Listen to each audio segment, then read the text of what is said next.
한국이 협소한 시각을 벗어나 국제 위상에 맞는 역할을 수행해야 한다고 워싱턴의 민간 연구단체가 새 보고서에서 밝혔습니다.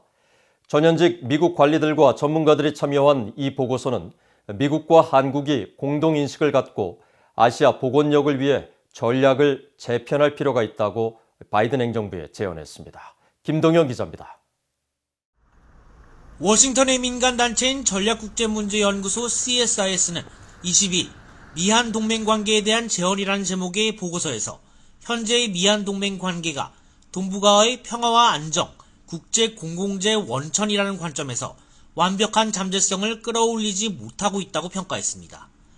특히 대중관계에서 한국이 중국의 보복을 우려해 전략적 모호성을 취하고 있다며 이런 외교 전략은 동맹인 미국을 불안하게 만들 뿐 아니라 장기적 관점에서 오히려 중국에 대한 취약성을 확대할 수 있다고 지적했습니다.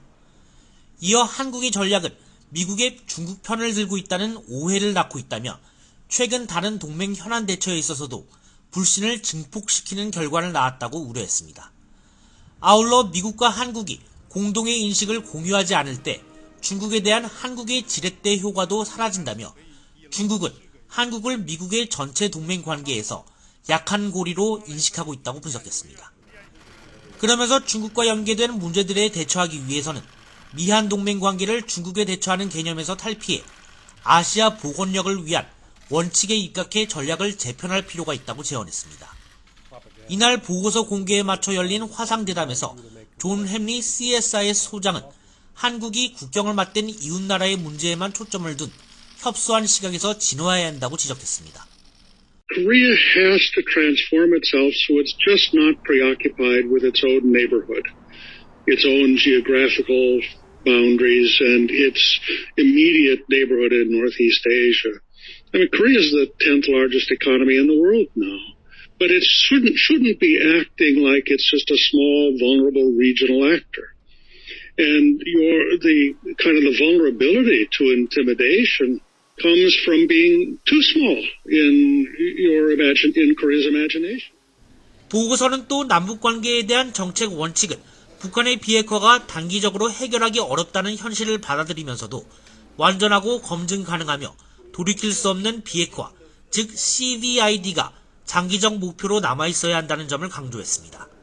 또 이를 위해서는 미, 한일, 대북 조정그룹의 재호 활성화 등 한일 간 긴밀한 조정이 필수적이라며 단기적 관점에서는 북한의 핵 위협 증진을 막는 데 초점을 둘 것을 권고했습니다.